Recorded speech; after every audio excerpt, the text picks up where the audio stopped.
Tilapia চাষ করবো নাকি কার্প জাতীয় মাছ চাষ করবো, কোন মাছ চাষে দ্রুত সময়ে লাভ করা যায়, ঝুঁকি কম, লাভ বেশি হবে এবং কি আমরা তাড়াতাড়ি মাছ বিক্রি করতে পারবো, সেক্ষেত্রে বলবো আমি আপনাকে, আপনি কার্প জাতীয় মাছ চাষ না করে তেলাপিয়া চাষ করেন। কারণ কি, তেলাপিয়া মাছ 4 মাসে বিক্রি হবে, কিন্তু কার্প জাতীয় মাছ কমপক্ষে 1 বছর চাষ করতে হবে।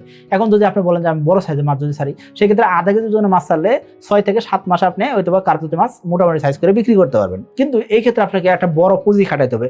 500 গ্রাম ওজনের যদি কার্প জাতীয় মাছ কিনেন, সেক্ষেত্রে তো প্রথমেই আপনাকে বড় একটা খরচ করতে হইতেছে।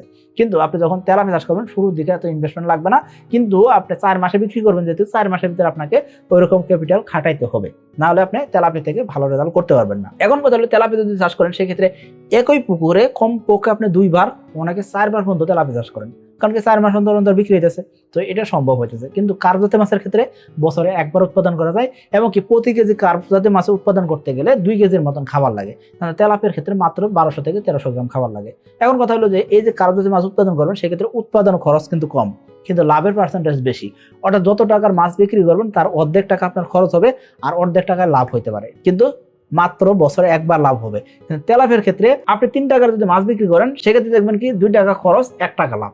তার মানে 3 বার মাছ বিক্রি করলে আপনি দেখবেন কি 3 বারে 3 টাকা লাভ হইতেছে, কিন্তু খরচ কিন্তু বারংবার 2 টাকায়। অর্থাৎ একই পুকুর থেকে আপনি 3 বার যদি মাছ বিক্রি করেন, সেক্ষেত্রে দ্বিগুণেরও বেশি আপনি লাভ করতে পারতেছেন তেলাপিয়া চাষ থেকে।